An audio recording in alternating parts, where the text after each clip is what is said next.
Half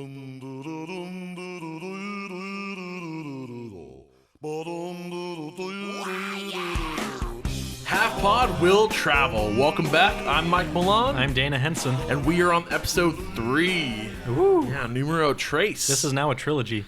Yeah, if we stop here, we're totally on a trilogy.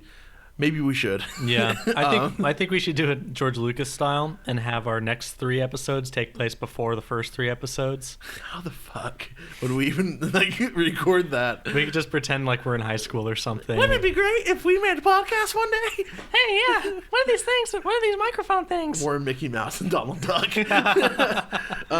Yeah. So welcome back. So basically, Dana and I were just talking a few seconds ago about one of our favorite movies, and we just watched it. Yeah, this morning. Yeah. Yeah, it wasn't just a few seconds ago. It was like a couple days ago. We were talking about one of our all-time favorite movies. We wanted to watch it and then talk about it on the podcast because nobody I know has ever really talked to me about this movie besides you. Yeah. And for how great it is, it's so not well known. Yeah. And I think that's a real tragedy. And also, I mean, it's been such an influence on our friendship and some of the projects we've worked on. For example, Half Pod Will Travel is entirely based on Have Love Will Travel, and that is a byproduct of the Blues Brothers. Yes, and that's kind of our subject. You can call it a subject. We'll deviate from it here and there. But yeah, just kind of a theme, I suppose. Yeah, because it seems like Blues Brothers has come into our lives in a lot of different ways. Oh, yeah, absolutely. In your life and my life individually, but also in our friendship. So, yeah, that's going to be kind of where we're going to go in this episode, but also we kind of had an interesting night last night, too. Yeah, last night was fantastic. So we recorded last week's podcast, and we, as soon as we were done, we saved it to the computer. Then we jolted up to Portland, and what was his name? Orville Redenbacher. There was a double feature screening at the Hollywood Theater in Portland, and the director is going to be there, and his name is Orville Redenbacher. D.A. Pennebaker. D.A. Pennebaker. D.A. Pennebaker is his name. It's not Orville Redenbacher. It's D.A. Pennebaker. Okay, so we went to R.L. Fingerbottom's movie last night. What is it? D.A. Pennebaker. D.A. Pennebaker. And his the 2 movies we saw were Don't Look Back, which was a documentary about Bob Dylan in a tour of London. Yes. And then the second movie was Ziggy Stardust and the Spiders from Mars, which is an entire concert, pretty much, movie. It's a movie of a concert, also in a documentary style fashion. Yeah. He was there, the guy who directed it and filmed them, because these were documentaries that were made in the 60s and early 70s, and especially this one, Don't Look Back, the Bob Dylan one. It was basically just him with a camera making this movie. Right. There was no script. He didn't even ask him any questions. It was just, this is what Bob Dylan is like on tour. Yeah, exactly. So it was really neat having the guy who created that right there in the room, right, while everyone was seeing these movies, for me for the first time. Right. And it was really neat because when he got there, he's been making movies since the 60s. And yeah, so, he's fucking old. Yeah, he's fucking 90 years old. Exactly. Me and Dana, we were sitting next to each other in the movie theater, and I was like, what if this guy comes up? Because he did a Q&A, we're like, what if he's just fucking lunatic, just rambling, babbling on, like Mr. Redenbacher, what was it like working with Bob Dylan? Who the fuck said that? Like we're just like what if he's a complete fucking loon? He's 90 years old, and he just flew in from New York. We've kind of had experiences like that in the past with these Q&A sessions. Yeah, because we go to Ebert Fest every year, and some of these directors are fucking nutcases. They're fucking raisin cakes, dude. They're out there. And it's always the older ones you have to be careful with, because I mean, it's always when you see like for us, one night I was really excited for in Illinois. That's where Ebert Fest is. Yeah, that's the film festival we usually try to go to. And we'll talk more about that on a later date. But there was a screening of a movie directed by this guy named Norman Jewison, and he's been making movies like since before the fucking camera was invented. This dude was like 90 million years old. Yeah, and God. so and just I don't know what dusty shelf they found this fucking guy on, but on paper I was like, fuck yeah, this is great. Like, this is a legend who's going to be speaking. And we all got. And he's made movies such as Fiddler on the Roof, West Side Story, Rollerball, one of his lesser movies. Why'd you say that one? What the fuck is wrong with you? Lots of classic movies, musicals. The one that was screened was called Moonstruck. He made Moonstruck, but the one With that was Cher. but the one that was screened was a movie called Only You with Robert Downey Jr. and Marissa Tomei. Which I fucking hated. And then, okay, so get this. I hated the movie. It was like the sappiest fucking love story with Robert Downey Jr., who, is it pre-fucking breakdown? Like It was right before he had his fucking It was drug when he was on meltdown. SNL, like around that era. Right. Yeah. Which was what, like late 80s, early 90s? Early 90s. Early 90s. And I fucking hated it. The whole time I was sitting next to one of my really good friends, Brian. And Brian from Oregon. Yeah, Mm-hmm. we met him in Illinois. We're like, oh, we're from Oregon. He's like, I'm from Oregon. Anyway, and we're making fun of it the entire time. We're just whispering stuff to each other. And like I look over at Dana and Dana's brother and our buddy Brett, and they're like fucking crying. They're like, how much they love this movie. So I already don't like the movie. And then they're like, all right, now we have the director Norman Jewison. He's gonna do a Q&A for you guys. And I'm just like, all right, like yeah, maybe he won't talk about this movie. I hope. And so he gets on the stage, and I forget what the actual questions were, but I remember the responses, or just the nature of the responses. And God. I'm gonna fuck up the audio a little bit just to kind of make a point of what it was like. But Are you about to scream? no. Okay, I'll brace myself. It's just gonna get a little intimate because they'd ask him a question, be like, "So Norman." I'll ask a question. Okay. Norman, what was it like working with Marissa Tomei, fresh off winning an Oscar, and Robert Downey Jr.? Well, I gotta tell you about one thing. There's talent here. Stop, because I can't take it anymore. I mean, but that's exactly what it was like, dude. And this guy talked for at least 2 hours, I'd say. It went into the AM in the morning. Because and this dude's like older than fucking film itself. And it's like, I'm falling asleep, like literally falling asleep, because he was just like, Robert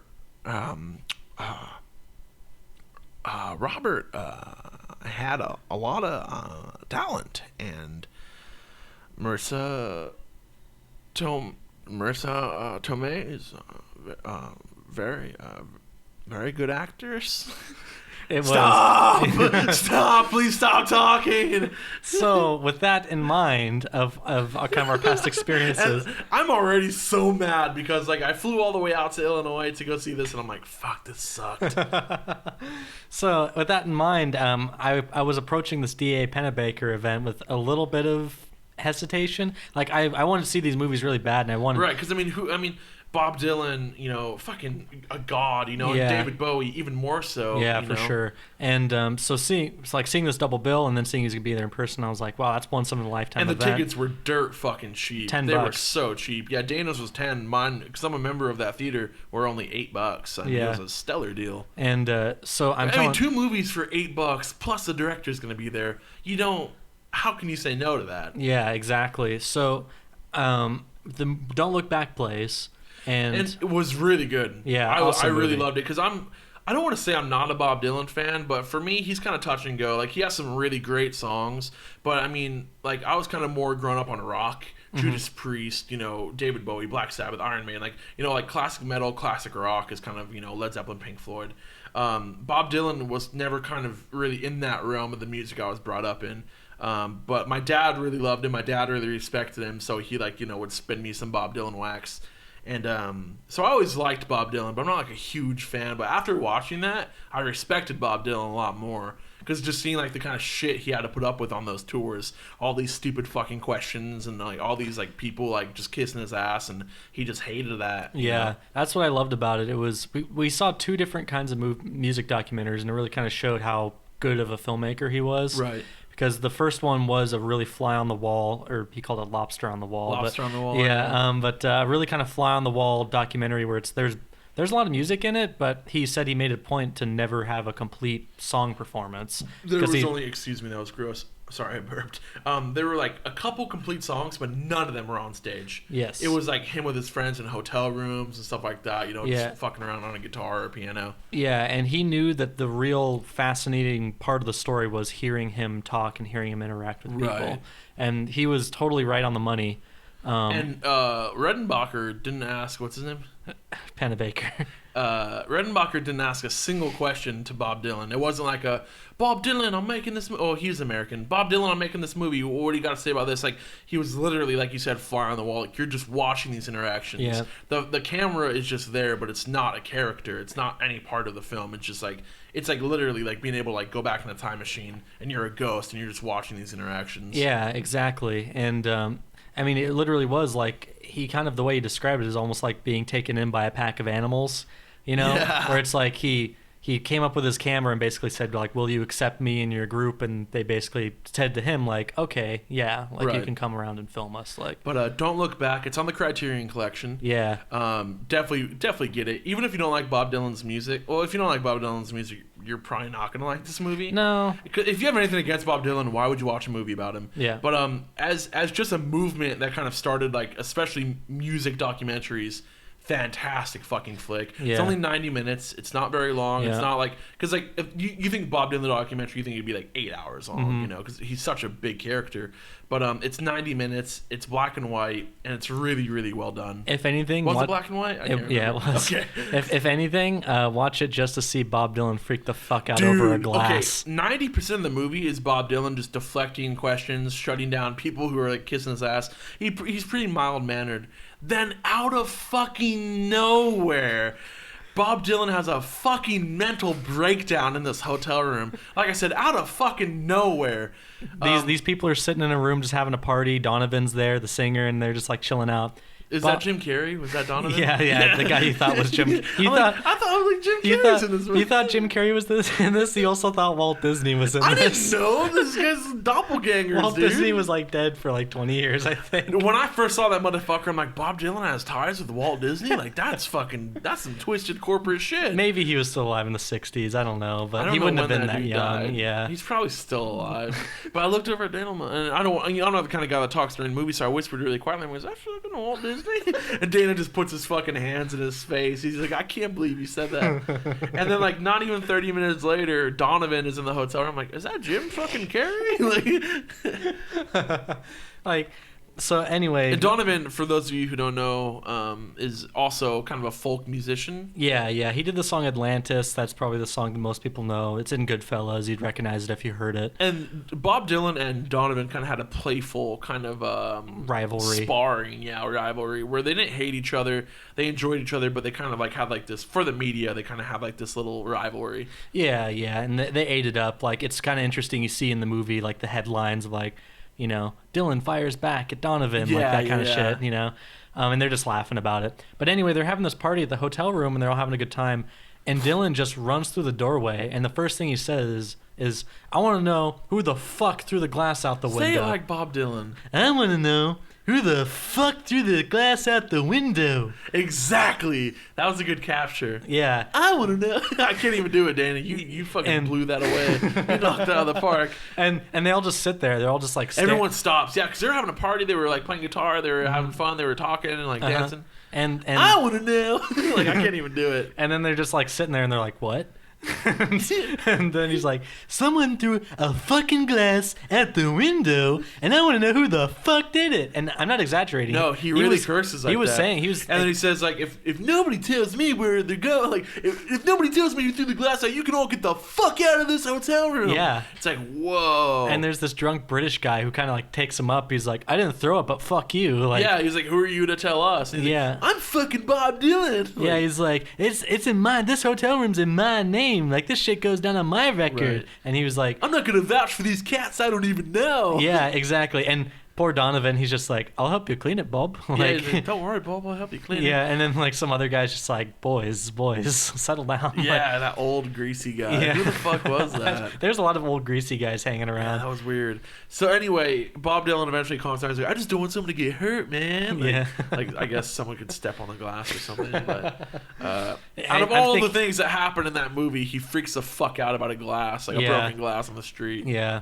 But anyway, watch it for that scene. Or it's a great movie though, a great social documentary. Really, and I didn't know Orville Redenbacher even made movies, so it's top outside notch. of the popcorn business, he really hit it big with movies. Yeah, he's a really good director. So then the Q&A happens after Don't Look Back. And this is what I was most scared for. Yeah, like as we said, like with Norman Jewison in mind, we kind of were like... And Norman Jewison was like 80-something. Yeah. This guy's fucking 90. Literally 90 years old.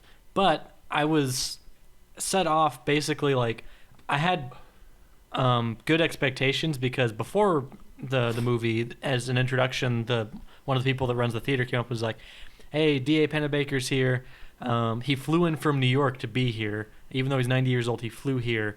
And I was like, well, if he's in good enough health to fucking get on a plane and fly across the country, yeah, for this, like, he's probably in okay shape, right? And he was like, he needed some help going up the stairs because he has bad knees. Yeah. But once he's down, 90. He has bad everything. Yeah, like, but once he sat down, at first I was a little worried because he was talking and he wasn't talking into the microphone. Yeah, because he had the microphone down, like he had his hands on his like lap. And, yeah, like, his microphone was in his lap, and he like wouldn't put the microphone up to his mouth, and I was like, fuck.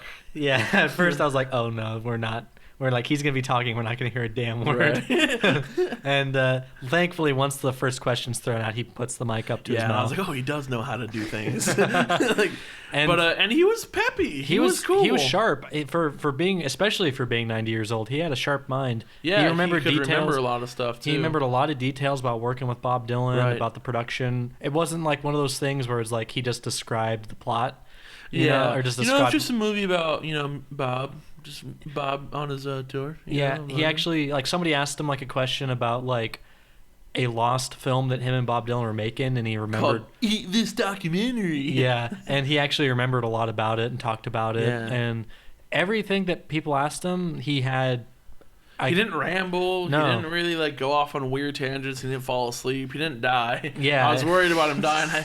As soon as after the whole thing wrapped up, I was walking down to Dan. I'm like, I know this is really fucked up, and I totally shouldn't say this, but I was half expecting them to come up on stage like afterwards, like, we're very sorry to announce Orville Redenbacher has passed. Like, I mean, that's so fucked up. But I mean, when you're 90, you're just a ticking time bomb. It's at any moment, unfortunately.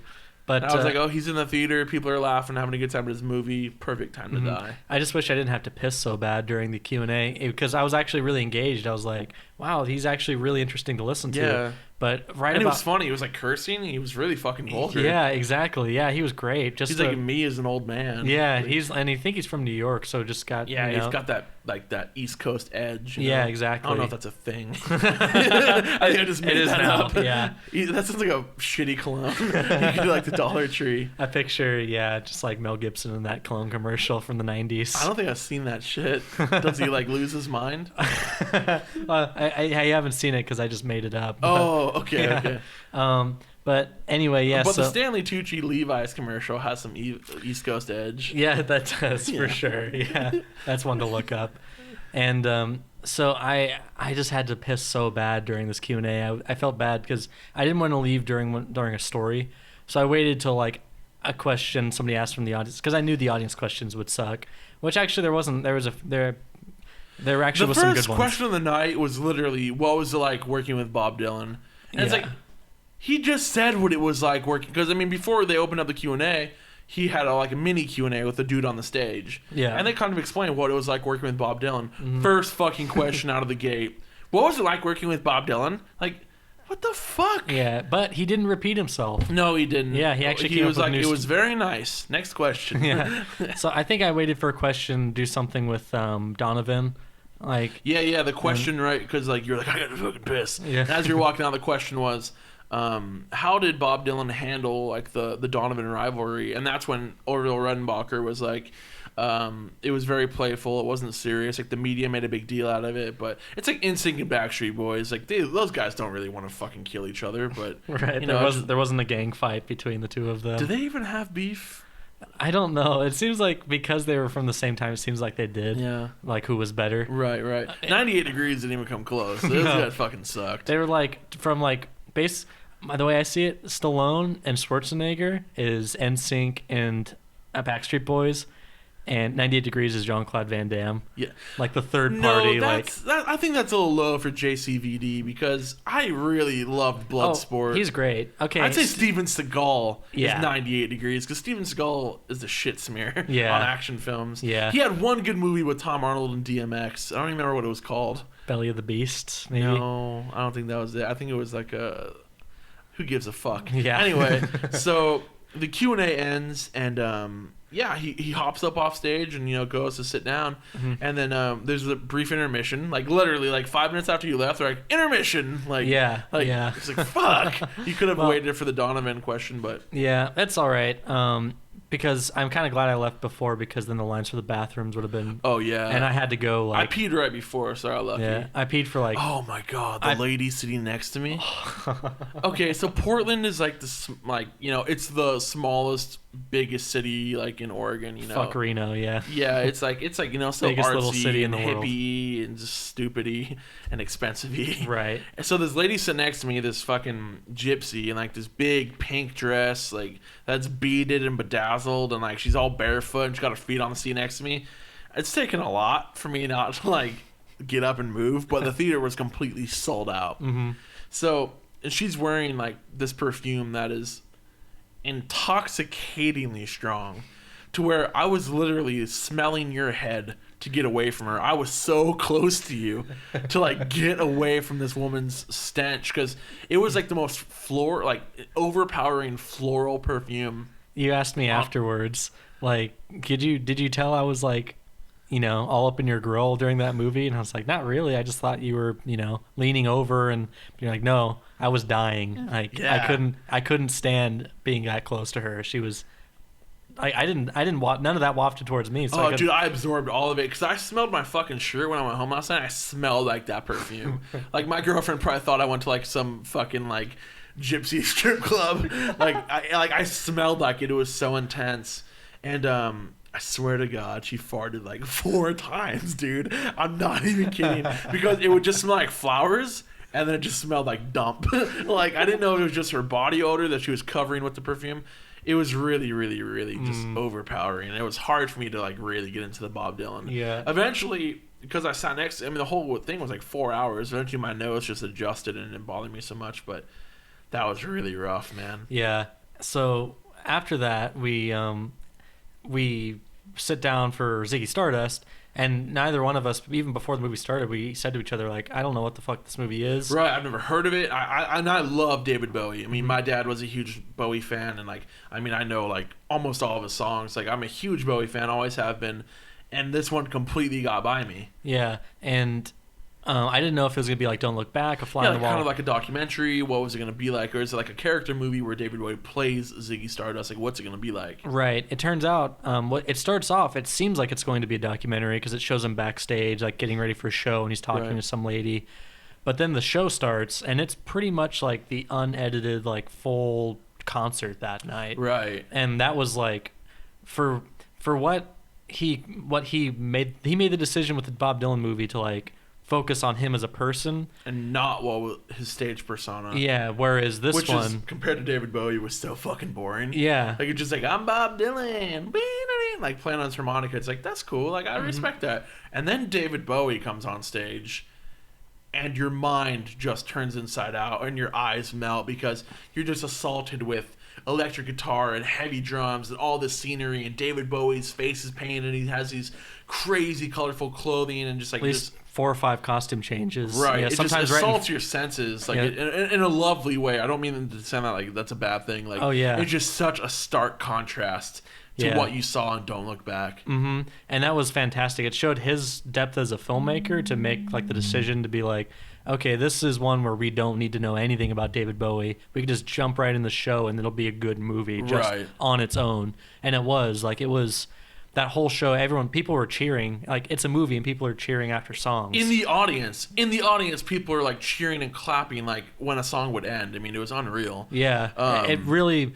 And also, to his credit as a filmmaker, it felt like we were actually there. Yeah, like it was such an awesome show that I walked out of that theater. It felt like we saw. It felt like I just walked out of a Bowie concert. Yeah, and I give all the praise in the world to the Hollywood Theater because their projection and their sound is top notch. Yeah, they are, and for $8 is what it cost me to get in there. It's like just so worth every single fucking penny. I would have paid 2 or 3 times more than that to see that. If I knew how good it was going to be, I would have been happy to pay more. Exactly. Yeah. No, they're one of the best screen theaters in Portland. If you're in that area, go Northeast Portland. Yeah. Definitely go out of your way to see what's going on over there. And man, we've gone there a lot over the past couple months. My first time I ever went there was for the 70 millimeter roadshow print of The Hateful Eight. Yeah. Which was fucking incredible. But the thing that really burned my ass, like my nature high class week, the thing that really burned my ass is 2 fucking nights after I went and saw that. I went the opening night.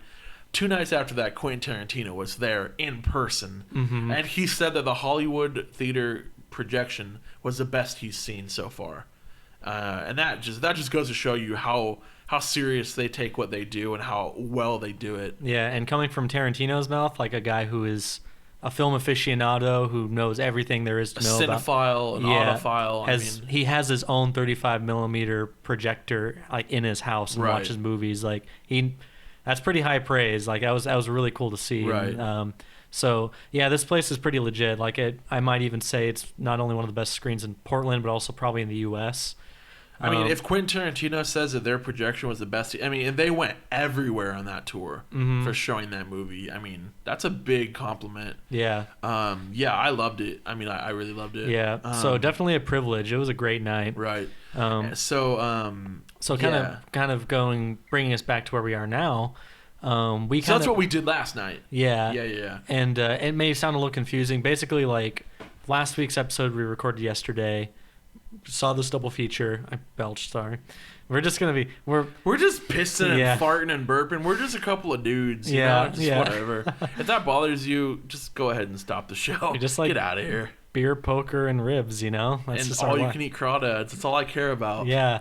So then the next we did that double feature, went home. This morning we watched Blues Brothers, and then we were just like, we should do Let me give you an audio segue. Maybe the mic will pick this up, maybe not. Orange whip?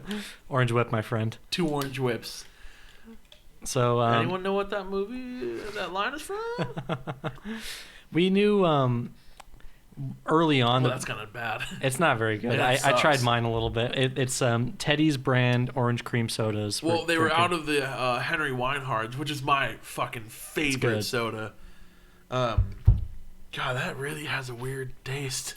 It's like orange water. It's like orange plasticky and like then biting a cow tail. It has a kind of artificially cream. Yeah. Anyway, that sucks. That was terrible. Anyway, so there's a line of the movie comes from John Candy.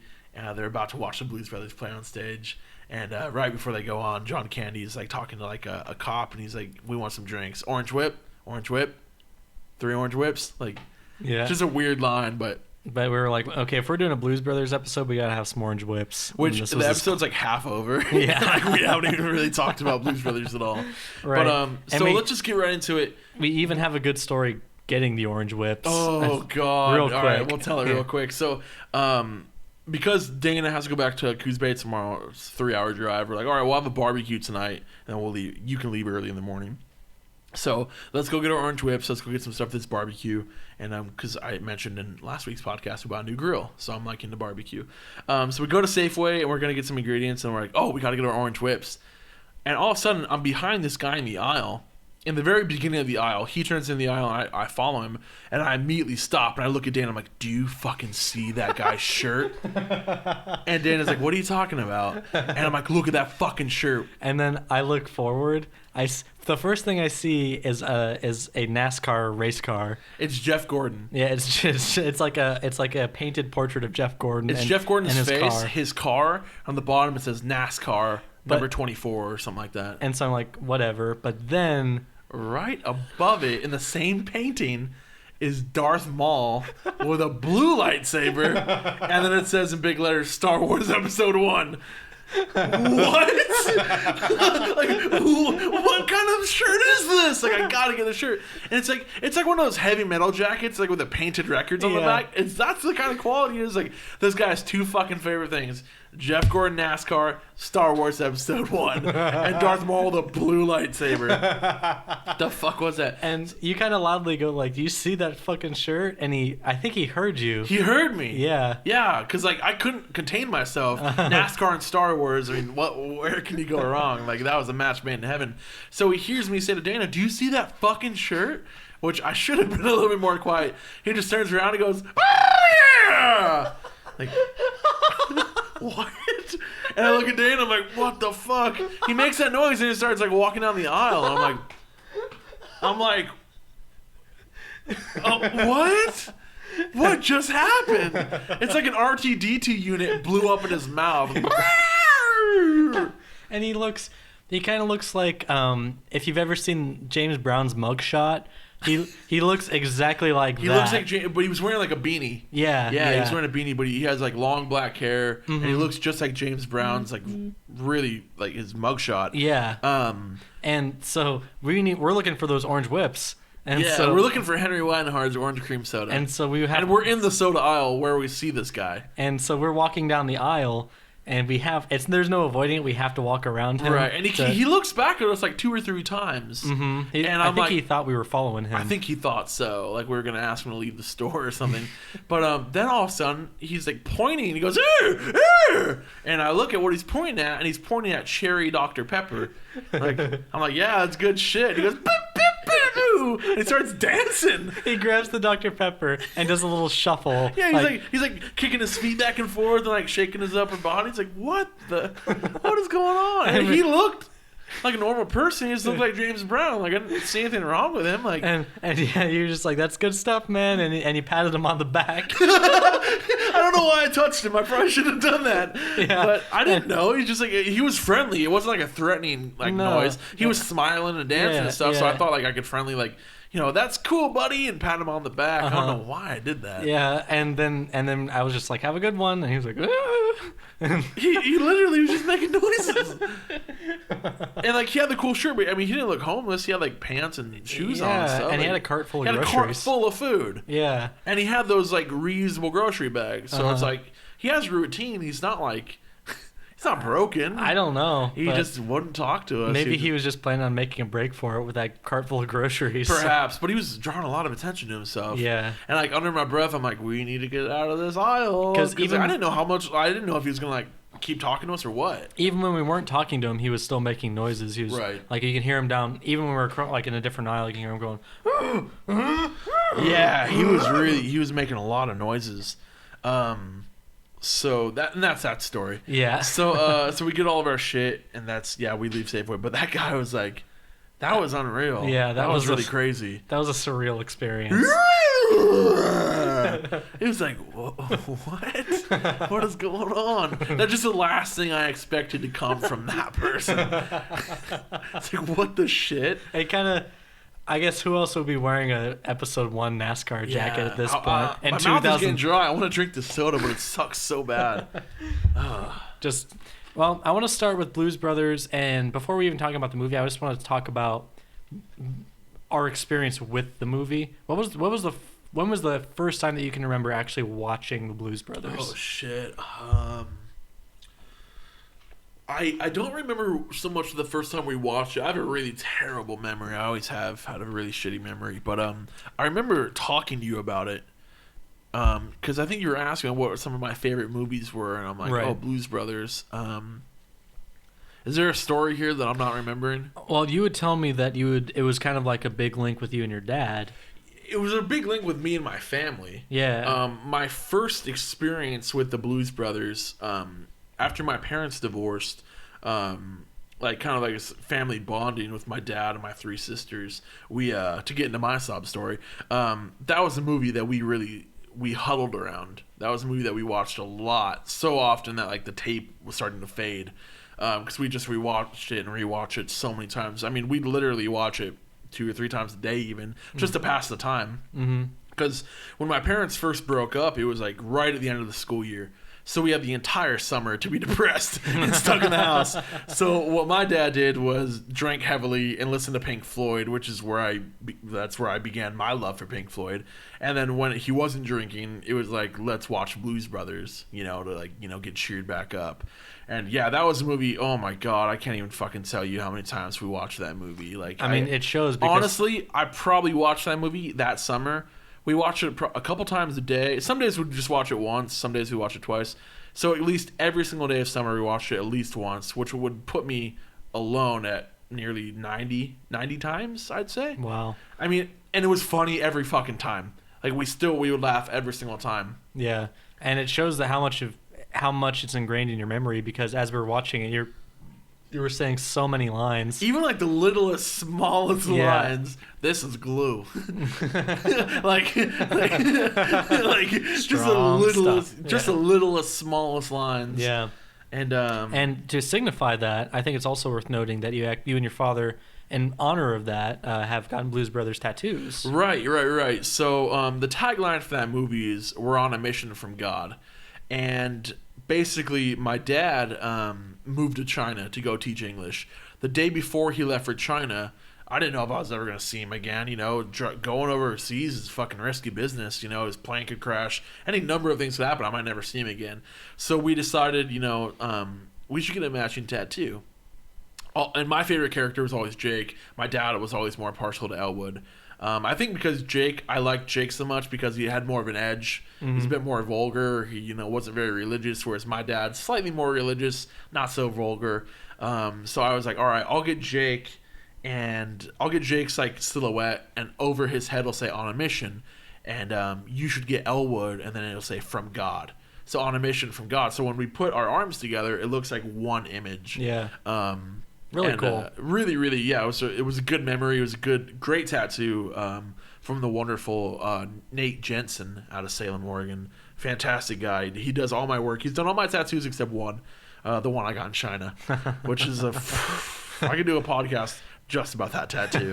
Anyway, so just to show you how deep that is. I have a fucking Blues Brothers tattoo, and it's not just like their music's pretty good. It's like this movie was a deep. It's a part of your identity. It was definitely, it helped influence my musical, music is such a big part of my life. It helped influence me through music. So rather than listening to NSYNC, Backstreet Boys, 98 Degrees, I was listening to John Lee Hooker, Ray Charles, just like so many, just blues, jazz, soul. And growing up in the South, I grew up in Atlanta. So it was like, that was already such a big part of like, the culture down there. Yeah. So like, growing up on that music really gave me more of a scope that there's more than just what you see on VH1 and MTV, and that kind of helped inspired me to dig deeper, like what other weird music can I get into. Mm-hmm. So yeah, that movie definitely had a huge influence on me growing up. And for me, it wasn't as much as a personal connection as more of kind of like a fascination. Right. I saw it pretty young. I was 8 the first time I saw it. I was probably 11 or 12. Okay. Around that. Yeah, because I would have been, maybe in 6th grade, around that time. My parents split summer before. I must have saw it how old was I as 8-year-old? What are you in 4th grade? When I was 8 years old? Yeah. Gosh, I have to relatively think, because when you start high school, what are you, 13, 14? Yeah, so take that back. I was in it was a summer before 4th grade. Yeah. So, I don't know, do the math, but yeah, I was in 3rd or 4th grade. And granted, this is a fucking rated R movie. Yeah. That just shows my upbringing, though. I could recite Terminator 2 before I could recite Clifford the Big Red Dog. Right. That was another one where the tape was really worn. T2 seen. I don't know how many times, how many hours I've dedicated to that movie. Yeah. And so the first time I saw it, even back then, there was just something really special about it. Right. I couldn't quite put my finger on it. It was just something about the music, the way it's weird because it goes from being a really loud, colorful, bright movie, but then there's some scenes where it's really quiet and kind of it shows kind of dingier parts of Chicago. Yeah, and it's not like it doesn't make the city look glorious and beautiful. Yeah. It shows you the real Chicago where the real people live, you know. Yeah, and that kind of makes it more endearing. With the flea markets and the ghettos and the churches and the neighborhoods. Yeah, like smokestacks. Right. It doesn't just show you all like the pretty high rises and all that. It shows you the real heart of that city. Yeah, an industrial city, really. And it's really interesting because it's like... And kind of then, like when I was watching it as a kid, like you kind of pick up on some of those things, but you can't really like verbalize them. Right, because you're young. You don't really know how to really say it. But always with that movie, there's always something unique about it and always something special about it. Kind of like some movies just kind of have like, it doesn't really feel like anybody made them. It feels like they kind of happened. Yeah. And that was one that just felt like there was just a kind of magic to it. You know? Right. Like I didn't see John Belushi and Dan Aykroyd. These were like the Blues Brothers. Exactly. There wasn't, all this trickery. This was like not. You just kind of accept what you see. Yeah, exactly. And you don't really think like, oh, this is a stunt or oh, this is a song. Like it's the only musical I like. Yeah. And it doesn't even feel like a musical. It's just like there's music in it and there's big musical numbers, but I fucking hate musicals. I always have. I really hate musicals. And this is a musical, but you would never guess that because it just the way it's done so over the top and so brilliantly and so comical that you don't really feel like oh, now we have to sit through a song. Yeah. It's just a part of the film and it flows like most musicals like the songs kind of like break me out of the reality of the movie. Yeah, when I'm watching like Wizard of Oz, it's funny to say the reality in a fictitious world, but then when the song starts, like these guys are just fucking singing. Like go find the wizard, stop singing. Yeah. But in the Blues Brothers, it's like that music is such a part of that film where you don't feel like you're taking a break. It just feels like it's just the next thing that's coming. Yeah, the songs really are like some of the best parts in the movies. Abso-fucking-lutely. Especially since they get like these legends to be in it. Oh yeah, they have Cab Calloway, Ray Charles, Aretha Franklin. They have all at the height of their game, really. Yeah, just absolutely fantastic. Some of their best performances ever. Really. Right, James Brown. Yeah, I mean, he even plays a comical role. He's just like the Reverend of the Third Rock. Is it the something like I can't quite remember. It's like the Third Rock Church, Baptist Church. Yeah, and yeah. Not just the music though. It's such an odd movie because like I think about the first thing I think about is the music, but then I also think about it's probably got to be the craziest car chase movie I've ever seen. Absolutely. Like it has probably the most epic, insane, over the top, just mind-bending car chase in movie history. And I actually know somebody whose stepfather was one of the stunt drivers because there's a scene where they drive into a mall and they just destroy this fucking mall. And a really, really good friend of mine, a fantastic guy, his name is John Billings. His stepdad was in that movie. He's credited too. His name is Bud Walls. And hearing John kind of talk about, his role in that movie and stuff like that, it's just so amazing that I'm distantly, like, I kind of know someone who was a part of that. That's cool. And good on you. It's awesome. I mean, like, there's so many stuntmen on that movie. Like, they definitely deserve all the credit that shit is ridiculous. Yeah. It's all done so well. Yeah. It really is done so well. I can't even like talk about it. Like I don't even know how to explain what you see. Yeah, I don't know how they did it. Like how the hell do you pile up 14 cars and nobody gets hurt? Yeah, exactly. And then like drive a car into a fucking semi, like as the semi's like it's just the craziest stuff. Yeah, like to this day, even when I was a kid, I loved it, and like I love it even more because now that I have like the understanding of like, oh, movies are manufactured and created, and there's a crew of people, and like people are putting themselves in danger when they do stuff like that. I'm even more impressed and amazed, and it's even more for the entertaining. Hundreds of times I've seen this movie. We watched it just a few hours ago, and like during that crash, like that final chase scene, we didn't say a word to each other. We're just kind of mesmerized still to this day about the way that's done and how expensive and how dangerous that is. Yeah, it's absolutely phenomenal. If you haven't seen the Blues Brothers, you need to fucking see it. Yeah, it's definitely one of the great. I'd say it's one of the great American films, especially the 80s.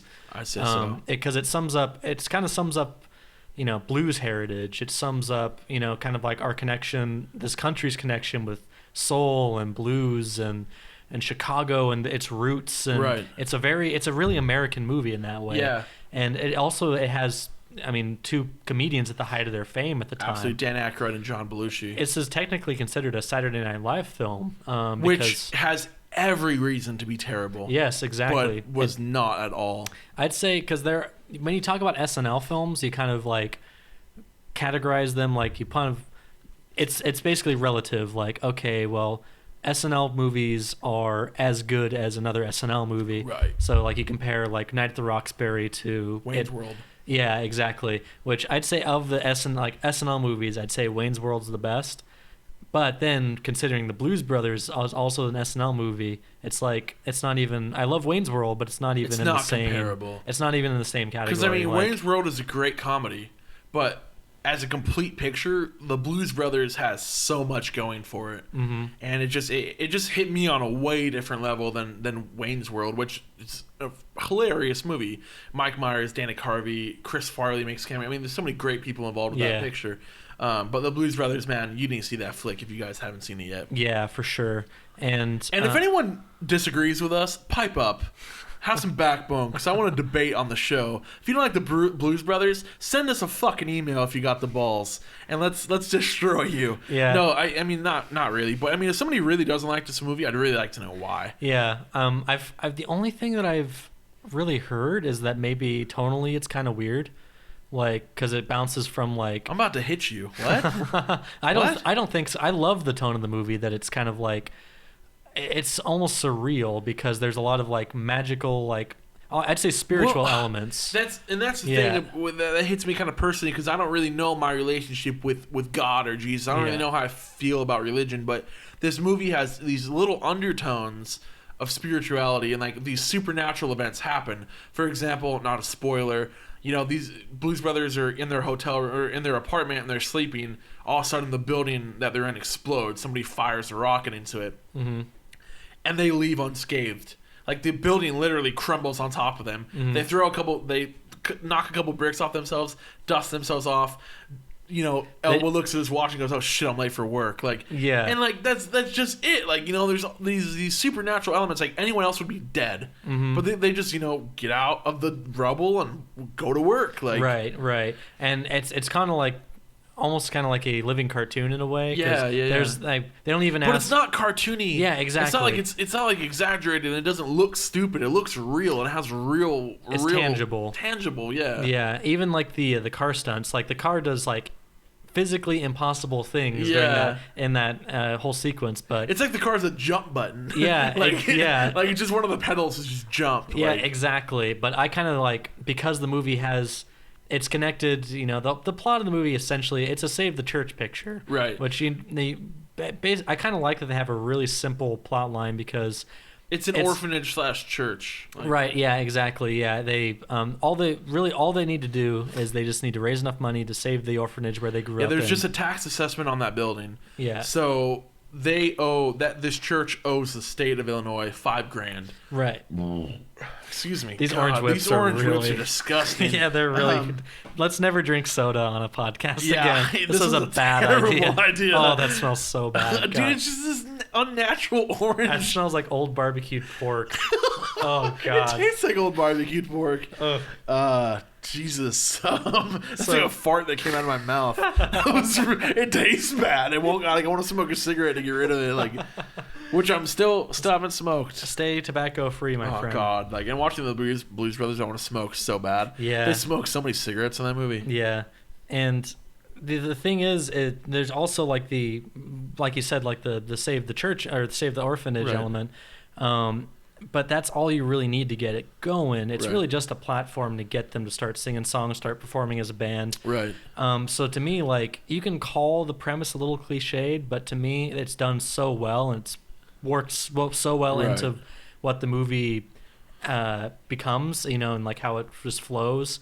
It's just it's perfect. To me, it's a perfect movie. It really is, and like there's a theatrical cut which is 2 hours, and there's the unrated version, which I don't know why it's called that, because it sounds like it's really dirty. It's just an extended cut. Right. It's like 40 minutes longer. It's just under 3 hours long. Yeah. And it doesn't feel like that at all. The movie flows so well, and there's so much going on and the characters are all so likable that you want to spend time with them.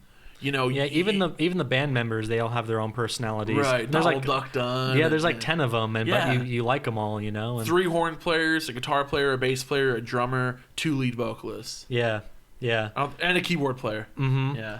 And you never once think like you're never confused. You're never thinking like, this can kind of be shortened up. This can move Right. along. It's just the simplest, most complicated movie ever made. Yeah, exactly. That's a good way of putting it. And I think a lot of that I have to credit to just the vision. Like Dan Aykroyd and John Landis co-wrote it, and they had a vision of what they were making. And it's hard for me to believe that this great movie just came from a couple of skits. Yeah, you know. Yeah, exactly. Because you see the skits, they're not terrible. They're just they're just skits, SNL skits. Yeah. They're not like going to change the world. Yeah. But it's like, yeah, wow, they actually sound kind of good. You know, they have good rhythm, but there's nothing really else to it.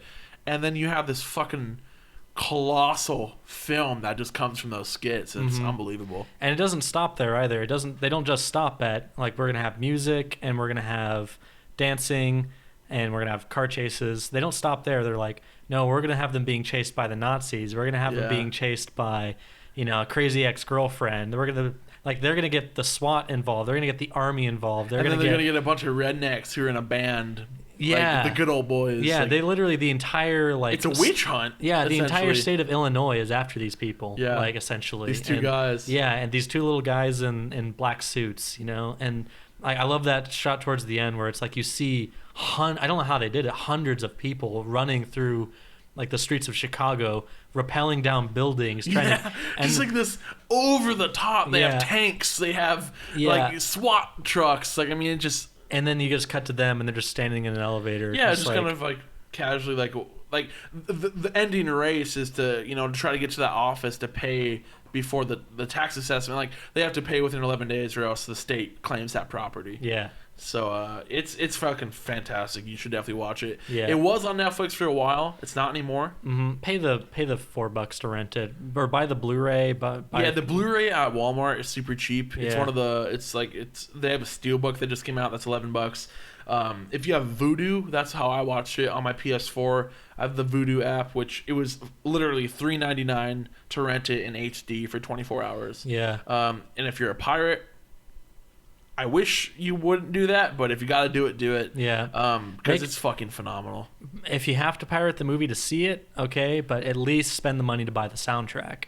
The soundtrack is grade A. It's so good. Sam and Dave, Ray Charles. You just have like these huge blues, jazz, R&B, just like monstrosities. These huge guys. Aretha Franklin. Just like these wonderful artists. Yeah, and credit to the Blues Brothers themselves. Right, absolutely. Fantastic. Like you wouldn't. It's probably the only time I don't even think of them as being actors turned musicians. Right. Because they just perform. They perform like experienced musicians. They hold their own against some of these big... They have their own personas and whatnot. Yeah, exactly. Too. Like they really do. And the band is so tight. It's so good. The music is phenomenal. Yeah. And I think it kind of goes to show that it truly was lightning in a bottle. It only strikes once, and it's once in a lifetime that something like that comes around, because they tried to do it again. Yeah. And, oh God, is this gonna be a double episode? Do we need to talk about Blues Brothers 2000? I just want to. We don't have to get deep into Blues Brothers 2000, but I just want to kind of. It's a part of history. It's a part of Blues Brothers history. It's part of our history. I feel like we need to address it. It was a mistake. That's about all I have to say about it. Well, there's only one redeeming thing about Blues Brothers 2000. Only one redeeming characteristic in my eyes, and that's the music. Right. But in that same regard, well, it's kind of a weird story. About 2 weeks ago, we watched Blues Brothers 2000 on VHS. Just kind of a wild hair up our ass. Right. And then that was before we were ever talking about doing a show. We were talking about doing a show. We had no idea how serious we were going to do it, though. Like, we were still kind of joking around, it'd be really cool to do a show. This is just before I was like, we're going to fucking make a show. And that's why we watched the original Blues Brothers to get ready. So we kind of have 2000 kind of fresh in our minds, but still a little far off. But watching the original Blues Brothers in comparison to 2000, I really like the music from 2000, but it might sound weird, but it sounds too clean. Like, it kind of helps that the movie in the 1980s kind of it sounds the way it does because it really sounds organic in a way. It feels very real. Yeah, exactly. Like I said, it doesn't. It's not one of those musical numbers that breaks you out of the movie. Like, oh, they're singing now. Yes. Like it just starts. It just goes and it just flows so well. Exactly. Whereas this movie feels like we're gonna pause the movie. Let's kick up a song. Yeah, now. like now John Goodman has his song. Yeah. Now I'm looking for a fox. Yeah, I mean good songs, but like but it just feels like it's not worked into the movie. 3, 4, 5, 7, 8, 9. It's not worked into the movie as seamlessly, well. And it just doesn't. Nothing about the movie works, man. It's all so forced. Yeah, it's trying so hard to be the sequel and be that movie that you've been waiting for. You know, it's like, well, right off the bat, it didn't have a lot in its favor because half of the Blues Brothers team was gone. Right. Jake was gone. Like Jim Belushi had passed away. The logical John Belushi passed away. Did I say Jim? You said Jim. Oh shit, sorry. I meant John Belushi passed away. And the logical I just sit on a Predator. What the fuck? Sorry, this reeky old chair, man. I'm just trying to get comfortable. My ass is hurting. Just hang in there, man. I've been sitting here for a fucking hour. So the next logical step, basically, when you're making a Blues Brothers sequel and you don't have Jim Belushi, who would you try and get to quote unquote replace John Belushi? I kind of gave away the answer. You idiot. Let's get another chubby funny guy. So John Goodman. That's what they actually did. But I'm talking. Let's get his brother. Well, yeah, exactly. Yeah, I would think if they would make a sequel and they didn't have John Belushi, they would get Jim Belushi. Similar ages, similar body styles. Yeah, and not similar voices. But to their credit, they didn't do the obvious choice. Right. They ended up. And what I think they were trying to say is that John Belushi can't be replaced. Jim Belushi can't replace John Belushi. Right. So instead, we're going to get three new characters to fill that gap, basically. Was that Buster, John Goodman, and Miles Benedict? Yes, those are the names. Okay. And so I liked that. Honestly, I'm really glad they didn't have a pretender in there. They should have changed the fucking name to the Blues Family. You know, like it's just like Blues Brothers 2000. It's like it's still to me a little too close to home. Yeah, I agree. But for me, I didn't hate the movie. The first time I saw it, I fucking hated it. When we watched it a couple weeks ago, I came around on it a little bit more because I think in my old age, I've become less cynical. Yeah. Like, as I watch movies, I try not to think this fucking sucks. I try to rationalize, and I try to think, okay, well, there's some merit to this. They're trying to make a good movie. Right. Yeah. And I mean, it wasn't just like a cash grab. And I mean, okay, so they don't have John Belushi, but they have everybody from the first movie. Literally, they're the living cast members, because Cab Calloway passed away. Yeah. Ray Charles passed away, and James Brown was in it. Yeah. Yeah, so they got all the original band members. They got all the extras because Aretha Franklin makes a cameo in the first movie. She makes a cameo in the second movie. I mean, they had the nun. You know, the nun that first introduced you. They have the nun. They even reprised. Yeah, exactly. They reprised the cameos. Frank Oz comes back. Like, as the prison guard. Because everybody, I think that just speaks to how good the first one was. Is that everybody was like, if we can make something that's even close to the first one. We love this project. We love Blues Brothers so much. I'd be happy to come back and try to do something else, you know? And there wasn't anyone who said no. Yeah, exactly. Because I think everybody held it in the same regard as we do. Is like that was like a big part of their life. I mean, it's such a wonderful film. And who wouldn't want to see them again? Like, okay, even though John Belushi, I keep doing it. Don't do it, man. Even though John Belushi isn't there, I would still like. I would love to see some iteration of the Blues Brothers again. And they even hit on that for a second in the second film that he has passed away. They do, yeah. Because Elwood doesn't know. Yeah, yeah. When the second movie starts, spoiler alert. If you haven't seen it, fuck yourself because you're probably not going to.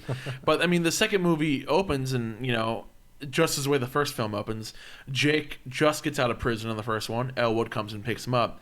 Elwood gets out of prison.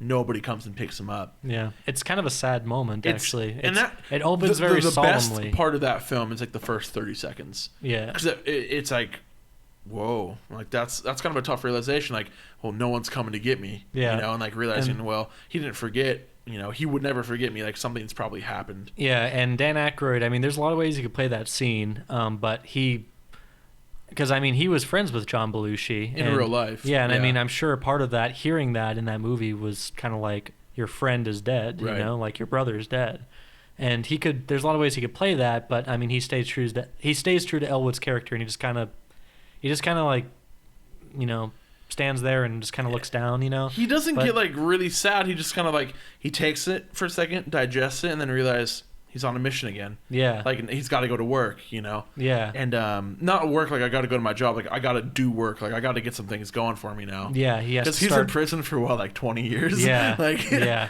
And it's well done. It's actually a really well done moment. And then everything from then on just. Well, not everything, because like we said, the music, but as a movie, yeah. Okay, Mister, it doesn't fail completely on itself. First 30 seconds of the movie are Elwood realizing the death of his brother. How the fuck do they start turning green zombie men playing for this voodoo mama juju down in the bayou? All right, explain that fucking shit. How do we get from looking sad in a prison to turning fucking green, doing a Frankenstein dance for voodoo mama juju in the bayou? All right, explain that shit to me then, if it's not so bad. It falls apart at the end. It falls apart when it starts. It's like, as soon as, if that movie would have ended with Elwood realizing no one's coming to get him and the credits rolled, I would have been like, that was a fucking fantastic sequel. It's weird though, because most of the first Blues Brothers movie is them getting the band back together. Yes. But it's not boring. It's like it's funny. They have comedic set pieces, like when they're in the restaurant and being obnoxious. Because all these band members now have day jobs. Exactly. You know? And it's like, how do we get them to quit their jobs to join our band to raise money for a church they could give a shit less about? But in 2000, they do the same thing of like, well, Jake's gone, I got to get a new band together. And so that's when they get Buster the kid, and that's sort of what the movie's about, is Dan Aykroyd takes this kid Buster under his wing to kind of also an orphan. Yeah, because the orphanage is no longer around. So basically everything that happened in the first movie is like for nothing. Yeah, it's exactly. Void. Yeah, and so basically he's like, well, I could maybe reach out to this one kid, make a difference in his life. But he's like kind of stays kind of distant too. He's kind of, you know, tough on him a little bit. Tough love. Yeah, exactly. Don't smoke, kid. Yeah. So he gets the kid first, and then he gets John Goodman. Then it takes a long-ass time to get Miles Bennett Dyson. Right. But that's the whole movie, really. Who is like is more of his brother, I think, than...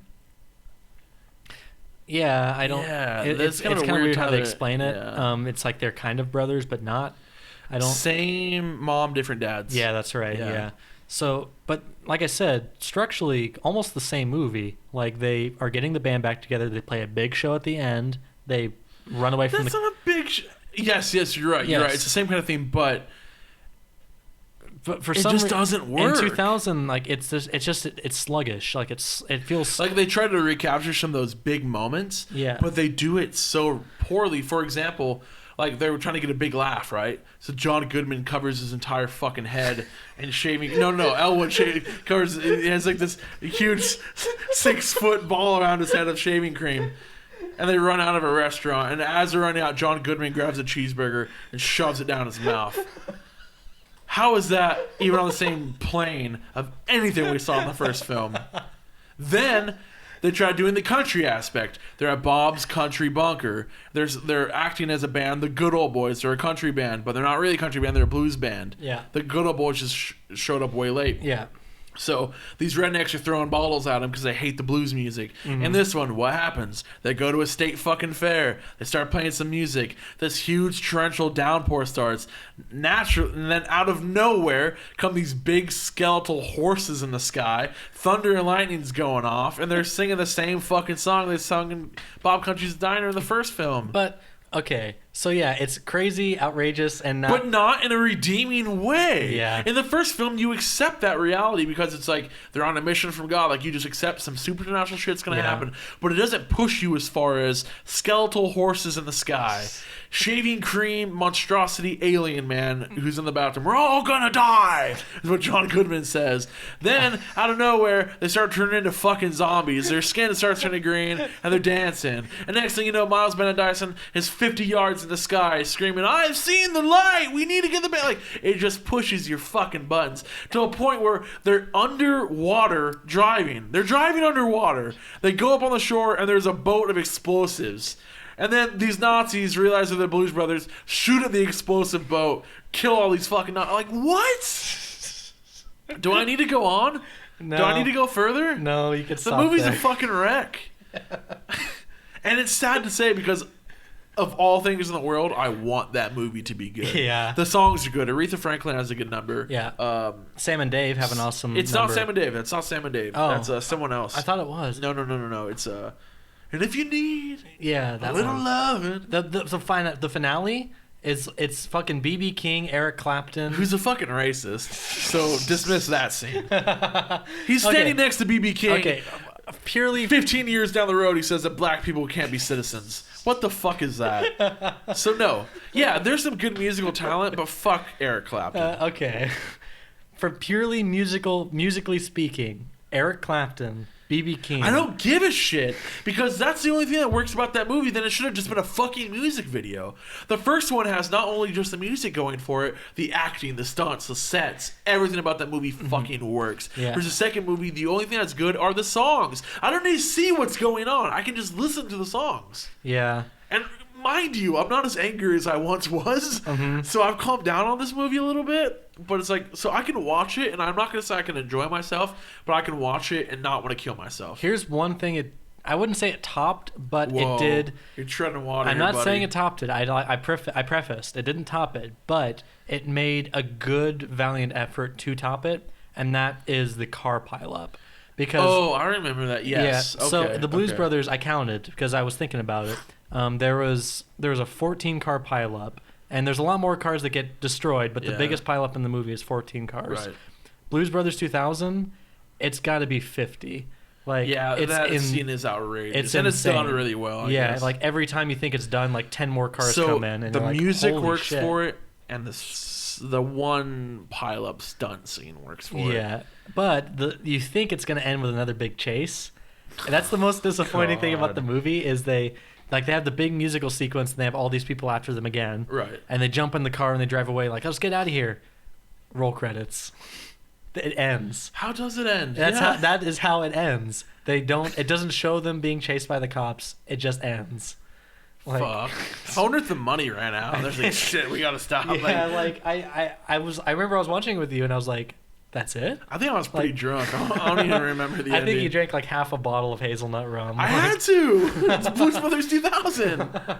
And I was just, I couldn't believe it. Like, I was like, they're not even going to try? Like, they're not going to try and... They spent all the money on that 50-car pileup. I mean, it was a great scene. That scene was a great scene. You don't have an ending. Or in the first film, you have an ending, which we're not going to spoil, but it's a good conclusion. The movie ends, and it ends realistically. Yeah. And Blues Brothers 2000, they're turning into fucking zombies, and they run out of the voodoo house, and isn't her name Voodoo Mama Juju? It's close. I really don't remember. She has a song about it. Whatever the song title is, that's her name. But so yeah, you think like, oh, okay, they have everyone meets up at this voodoo house, and then they find where they are. They find the Blues Brothers, like the cops, the country boys. The Russians are the Russians. Oh, the Russians are the new Nazis. There are Nazis in the movie. Yeah. They blow up the boat. Yeah. But yeah, now they're being chased by the Russian mob. And they all find them at the voodoo house, and they're like, let's get out of here. And they jump in the Bluesmobile. And then it does like the credits thing where it shows like Jake and John Goodman. No, it doesn't show Jake. Oh, yeah, sorry, yeah. It shows Elwood. John Goodman and Elwood. Yeah, Elwood. And Buster, baby Buster. And then it kind of is cool with the credits. They have all the musicians like sing parts of the song again, but then they also have the cast do it too, which is kind of neat. Like Frank Oz sings a little bit, and you're like, oh, that's kind of neat. But that's about it. You're still just in shock of like, it just ends? Like they don't... Yeah, it just ends. Okay, so enough about Blues Brothers 2000. So Dan Aykroyd wants to get back in the music scene. He hooks up with John Belushi's brother, Jim Belushi. They start a band called Have Love Will Travel. It's sort of like Blues Brothers Mark II, but they have the good decency not to call it Blues Brothers. Right. They don't call it Blues Brothers, but it's the same kind of music. It's blues rock. And their band is pretty solid. Yeah. And you may or may not know, but you've already heard a Have Love Will Travel song. Yeah, it plays in our intro and our conclusion. Yeah. And that's kind of how, to bring it full circle, that's kind of, we became obsessed with that song. We listened to it several times. Yeah, we did. And then we were trying to think of a name of the show, for the show. and you were just like, we've been listening to it for the past hour. Right. Like Half pod will travel. So I was like, yeah, that works. I mean, it's loosely, it may not be direct, but I mean, it's tied into Blues Brothers. It's tied into our friendship. Right. And so I was like, yeah, perfect. Let's do it. And I don't regret it. I think it's a cool name. I think the rest of that album, I haven't listened to the rest of that album. I haven't either. The only other song I've heard on it was Time Won't Let Me. That song sucks.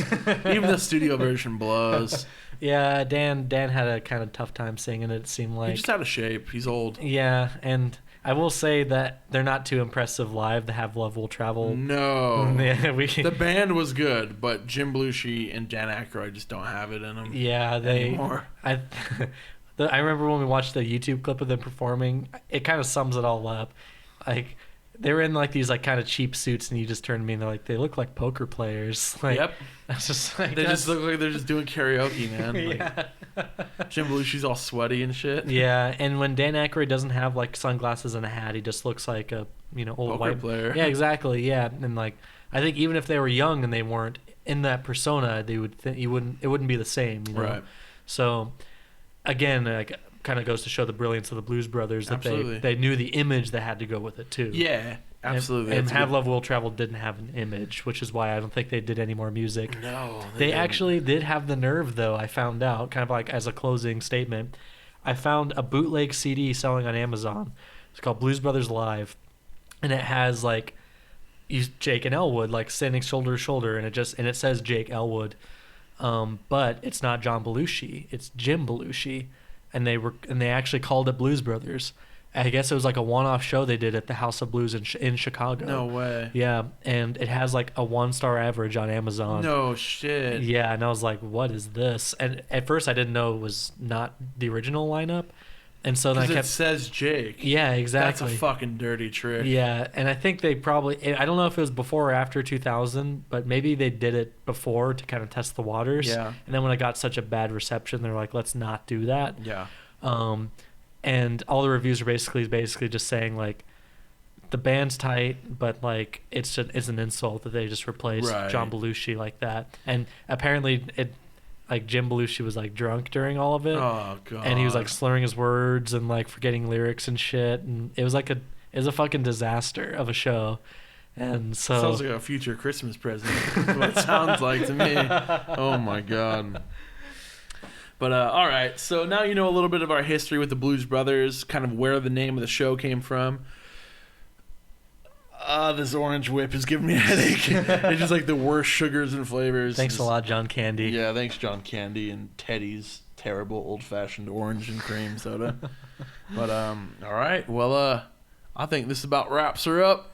That's right. We're I don't know what we'll talk about next time, but we'll keep it open. I have no idea. Yeah, I mean, we have lots of things that we want to discuss, and I want to read some of the emails we've been getting too. Oh yeah, yeah. So for sure. Yeah, we'll dig into that. Do a fan mail section. Do a fan mail time. Here's the mail. Anyway, don't sing too much or we'll get sued. Yeah. Oh shit. Yeah, we don't have the rights to that. Yeah. Blue has all the money. All the money. It's a conglomerate corporation. Little dog. Yeah. I'm Mike Milan. I'm Dana Henson, and we'll see you in 7.